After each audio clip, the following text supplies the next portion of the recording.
Bonjour à tous, alors aujourd'hui je vais vous présenter mes produits de maquillage préférés. J'ai décidé de faire cette vidéo parce que je me suis rendu compte que dans mes chouchous du maquillage, il y en avait beaucoup que j'avais acheté grâce à des vidéos de YouTube ou des blogs de filles voilà, qui donnaient des bons conseils au niveau maquillage. Donc du coup j'espérais qu'en présentant aussi mes produits préférés à moi, ça pourra en aider certaines à trouver des produits qui leur conviennent bien. Alors je vais commencer par le teint avec un fond de teint de chez MAC qui s'appelle Studio Fix Fluid, qui se présente comme ça. Alors ce fond de teint est parfait si vous aimez les résultats un peu sophistiqués, quelque chose de couvrant, bien homogène, peau de pêche, machin. Parce qu'il est justement très couvrant, il est très résistant et il fait ce résultat un peu sophistiqué, bien maquillé, un peu classe quoi. Donc moi je l'adore, je l'ai en couleur NC15, qui est en gros leur couleur la plus claire, donc, parce que comme vous pouvez le voir je suis très pâle. Donc voilà. Ensuite au niveau cernes, alors si vous avez des grosses cernes comme moi et que vous voulez vraiment les cacher, que vous avez du mal à les cacher avec des produits classiques, je vous conseille vraiment celui-là, qui s'appelle Studio Finish Concealer. Moi il est en NC20 et il est très couvrant, très résistant et voilà, pour toutes celles qui ont des grosses cernes, un conseil, essayez-le. Par contre il fait assez vite pâter, donc évitez d'en mettre beaucoup de tonnes. Voilà, en gros.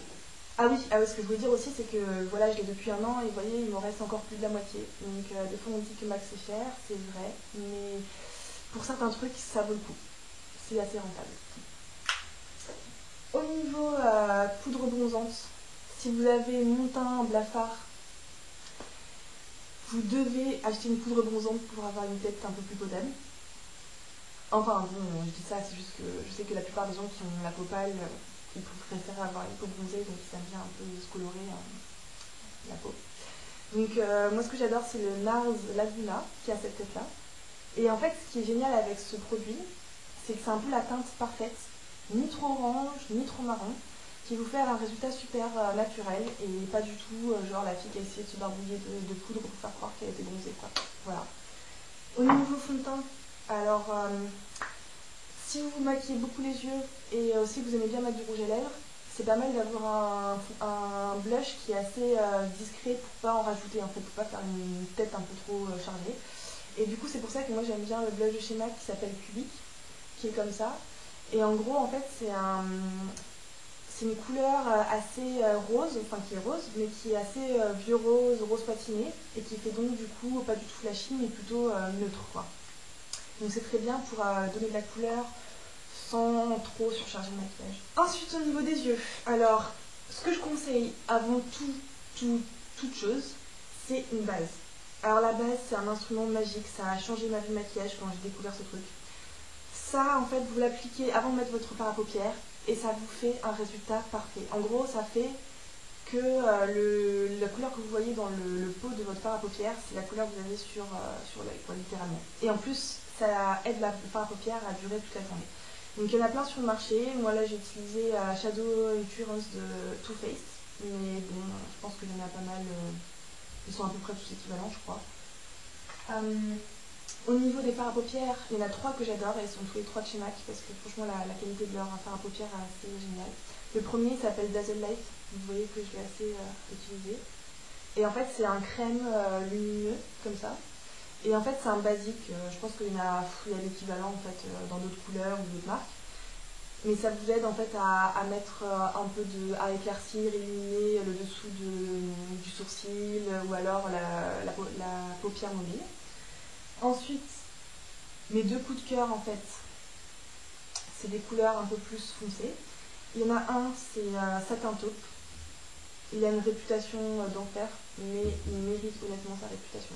C'est la couleur parfaite entre violet, marron, gris. Je sais pas comment ils sont arrivés à ce résultat, mais en gros ils ont trouvé la combinaison parfaite. Et en fait, voilà, vous mettez en toutes circonstances, que ce soit pour un smokey eye, pour quelque chose de plus naturel, voilà, en toutes circonstances, il rend super bien. Alors un autre que j'adore, qui s'appelle Sumptuous Olive, qui est comme ça. Alors c'est aussi un croisement très réussi entre du vert, du doré et du marron. Ça vous donne en fait l'occasion de changer un peu des marrons ou gris noirs classiques sans avoir de couleur trop flashy. C'est un bon compromis en fait entre couleur et naturel. Voilà. Ensuite, au niveau tout ce qui est mascara, eyeliner, machin, franchement, honnêtement, je pense pas trop que ça vaille le coup en fait d'acheter des marques super chères. Enfin, en tout cas, je sais que moi, ça me convient très bien d'acheter des trucs genre Bourjois ou L'Oréal, ou Maybelline, des choses comme ça. Alors, honnêtement, crayon, moi j'utilise celui-là qui s'appelle Bourjois Black Party numéro 41. Alors, c'est un waterproof, ce qui est très bien en fait, c'est qu'en gros, il tient très bien sur l'œil. Par contre, si vous aimez en fait mettre du crayon et après l'estomper, prenez pas ce genre de waterproof parce qu'ils sont super durs à travailler. Donc c'est bien si vous voulez juste le poser et qu'il reste là toute la journée. Ensuite, au niveau eyeliner liquide, alors un qui est vraiment génial, c'est le L'Oréal Super Liner en Carbon Gloss. Il se présente comme ça. Et ce qui est génial en fait, c'est qu'il est très très simple d'utilisation. Parce que l'embout, il est comme ça, je sais pas si vous pouvez le voir.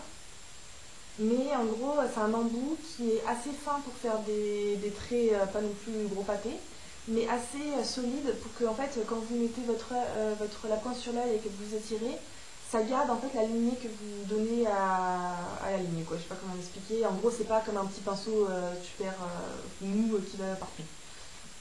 Ouais, je sais pas si c'est très clair, mais voilà. Et au niveau mascara, voilà, moi personnellement j'aime bien ce qui donne du volume et surtout du volume. Donc j'aime bien les grosses brosses bien touffues, genre ça. Mais à part ça, voilà, je m'en fiche de la marque. Ça c'est Volume Express de Maybelline. Alors pour terminer avec les produits sur les lèvres, il y en a deux que j'adore et personnellement je ne sais pas ce que vous aimez mais moi ce que j'aime bien c'est un rose qui est un peu neutre, c'est-à-dire qui vous donne de la couleur un peu rosée pour rehausser un peu tout ça, mais en même temps pas le truc super flashy, genre qu'on voit que votre bouche ou au niveau de tête. Donc ce que j'aime bien c'est un qui est de MAC qui s'appelle Crème Cup. Donc si vous pouvez voir la couleur, en gros c'est un rose mais un rose assez neutre, assez discret. Je le porte là en ce moment donc vous voyez qu'il n'est pas très flashy, mais il donne de la couleur quand même. Et ce qui est génial, c'est que le cream sheen, c'est la formule en fait de ce rouge à lèvres. Ils sont très crémeux et très opaques, donc ils sont très très agréables à porter et ils donnent vraiment de la couleur, quoi. Ensuite, au niveau gloss, ce que j'adore, c'est un gloss de MAC qui s'appelle Personal Taste. Alors, il est rose comme ça. Vous allez me dire, mais ce rose, il est super basique, on peut le trouver partout. C'est vrai. Je vous dis pas de l'acheter pour la couleur, c'est vraiment pas ça. C'est ce que j'adore en fait, c'est ce que tout le monde déteste chez les gloss de MAC, c'est qu'il est super collant et super poisseux. Et moi j'adore ça en fait parce que je trouve que du coup en fait il dure super longtemps et on sent qu'il est là. Et ça j'aime bien cette sensation de mettre un gloss et qu'il reste vraiment longtemps. Parce que des fois les gloss vous l'appliquez et puis 2 minutes après en fait ça fait rien, donc c'est un peu frustrant. Voilà, et bah, j'espère que ça vous a plu et à très bientôt pour une nouvelle vidéo.